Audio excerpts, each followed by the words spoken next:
Ça fait un moment que je n'ai pas publié de vidéo. J'ai du mal à être partout.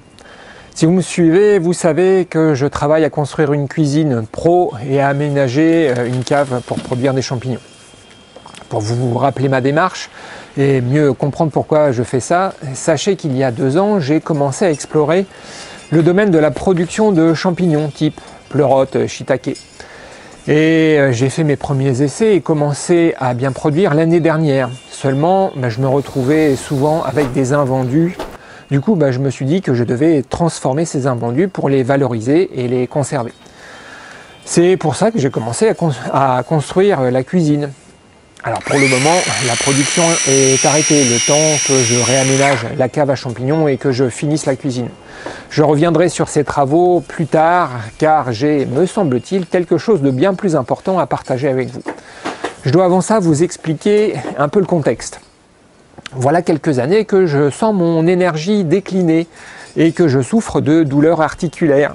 J'ai mal à la nuque, j'ai mal aux épaules, aux hanches. Alors j'ai plusieurs fois consulté pour en savoir plus, mais la réponse était toujours du même registre. « Eh monsieur, c'est l'âge qui avance. Ah, vous avez un peu d'arthrose. Vous savez, ça va pas aller en s'améliorant, hein, avec le petit sourire. » Comme si c'était des douleurs normales qui accompagnent le vieillissement. Avec ces douleurs, je rencontrais aussi des difficultés à bien digérer. Digérer quoi? Je ne savais pas trop, jusqu'à ce que je tombe par hasard sur une vidéo. Enfin, par hasard, vous allez me dire, il n'y a pas de hasard. Vous devez savoir aussi que mon régime alimentaire reposait sur une base de céréales. Beaucoup de légumes du jardin, des fruits, des graisses végétales et un petit peu de viande type poulet, très occasionnellement.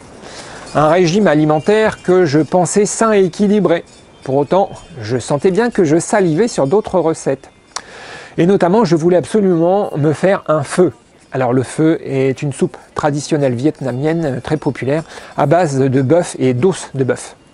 À force d'éplucher les recettes de pho sur YouTube, je suis tombé sur la vidéo d'une recette de bouillon d'os.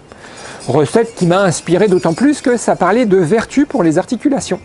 Alors, je n'avais pas particulièrement fait attention à l'auteur de la vidéo. Et j'ai fait mon bouillon à partir de carcasses de poulet. Ce bouillon m'a semblé particulièrement bon et j'ai senti quelque chose d'agréable dans mon corps, comme quelque chose de doux. C'est là que j'ai commencé à creuser plus profondément. En fait, l'auteur de la vidéo de bouillon d'os est un médecin neurologue. Il a une chaîne YouTube, Sequoia Santé, qu'il partage avec un autre médecin.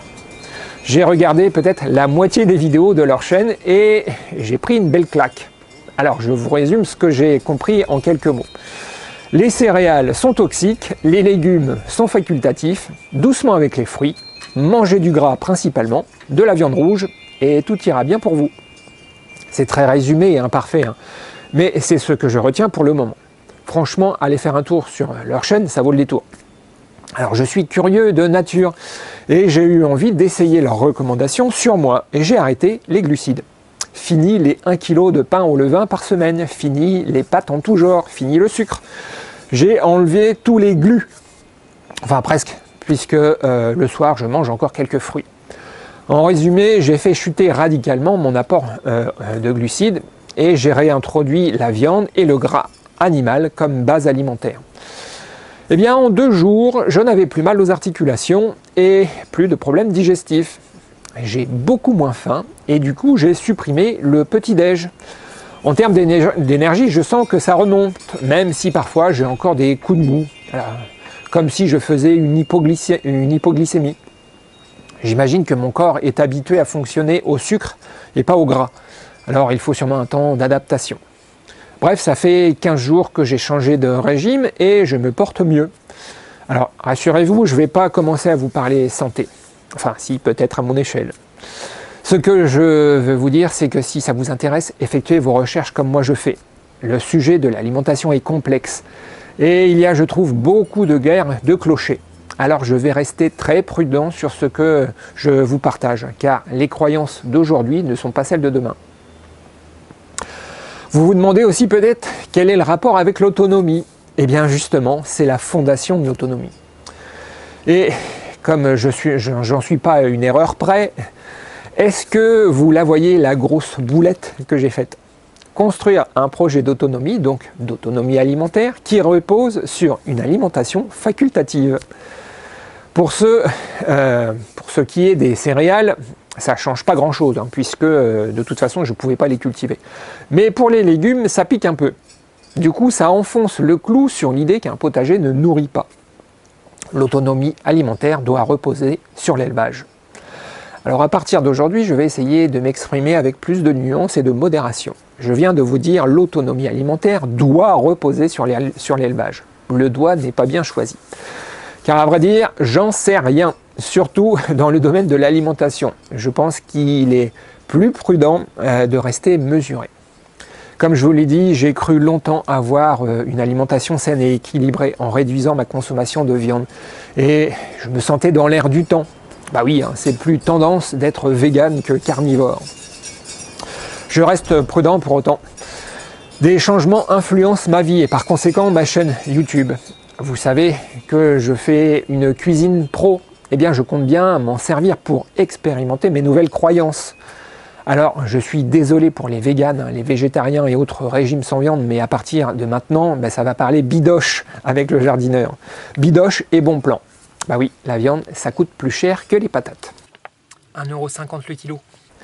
Alors, je n'arrête pas le potager, hein. Je n'arrête pas ma quête d'autonomie, je n'arrête pas d'aménager mon terrain et de planter des fruitiers. Non, j'ajoute des nouvelles disciplines, la boucherie, la cuisine et l'élevage. Pour l'élevage, je ne sais pas encore comment je vais m'y prendre. Il y aura bien sûr les truites avec l'aquaponie, mais je dois encore climatiser mon bassin. Enfin, j'aurai l'occasion de vous en reparler. Pour la cuisine, j'ai déjà commencé et je travaille en ce moment les pieds de cochon.